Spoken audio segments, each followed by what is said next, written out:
Don't addict to journalistic view ಅಂತ ನಂದೊಂದು ಮಾತಿದೆ. ಬೆಳಿಗ್ಗೆ ಎದ್ದು ಕೂಡಲೇ ಪೇಪರು ನ್ಯೂಸು ನೋಡೋದು ನಾಟ್ ನೆಸರಿ. ಪೊಲಿಟಿಷಿಯನ್ಸ್ಗಳಿಗೆ, ರಾಜಕಾರಣದವ್ರಿಗೆ ಬೇಕದು ನೋಡ್ಕೊಳ್ಳಿ. ಈ ಸ್ಟೂಡೆಂಟ್ಸ್ಗಳು, ಮಾಮೂಲಿ ಪೇರೆಂಟ್ಸ್ಗಳು ಬೆಳಿಗ್ಗೆ ಎದ್ದು ಕೂಡಲೇ ಆ ನ್ಯೂಸ್ ಪೇಪರು, ನ್ಯೂಸ್ ಚಾನಲ್ಲು ಹಾಕ್ಕೋಬೇಡ್ರಿ. ಬಿಕಾಸ್ ಜರ್ನಲಿಸಮ್ ಆಗಿ ಉಳಿದಿಲ್ಲ.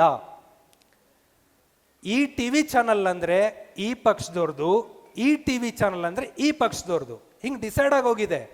ಇಲ್ಲ ಯಾರಿಗೆ ದುಡ್ಡು ಬರುತ್ತೋ ಅವರಿಗೆ. 50-60% ಜರ್ನಲಿಸಮ್ ಹಾಳಾಗೋಗಿರೋದ್ರಿಂದ ಯಾರೋ ಕೊಟ್ಟಿರೋ ನ್ಯೂಸು, ಯಾರೋ ಯಾರನ್ನು ಕೊಂದ್ರು, ಯಾರೋ ಯಾವ್ದು ಭ್ರಷ್ಟಾಚಾರ ಸಿಕ್ಕೊಂಡ, ಈ ಕೆಟ್ಟ ಕೆಟ್ಟ ಯೋಚನೆಗಳು ತಲೆಗೆ ಬೆಳಗ್ಗೆನೆ ಹೋಗ್ಬಿಟ್ರೆ ನಮ್ಮ ಮೈಂಡು ಹಂಗೆ ಆಗೋಗ್ಬಿಡುತ್ತೆ. ಹಾಗಾಗಿ ನಿಮ್ಮದೇ ಆದ ಒಂದು ವಿಷನ್ ಇರಲಿ.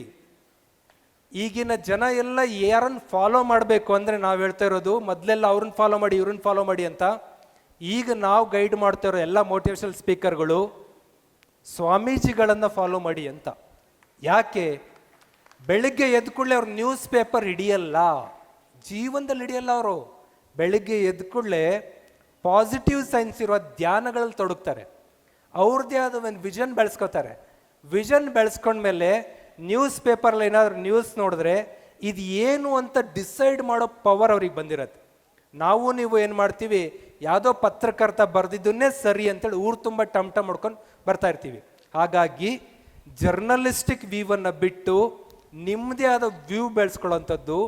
ಬೆಳಿಗ್ಗೆ ಎದ್ದು ಕೂಡಲೇ ಒಳ್ಳೆ ಸೈನ್ಸ್ಗಳನ್ನು, ಕೆಲಸಗಳನ್ನು ಮಾಡೋಂಥದ್ದು. ಲಾಸ್ಟ್ ಹುಡುಗರಿಗೆ ಒಂದು ಮಾತು ಹೇಳೋದಾದರೆ,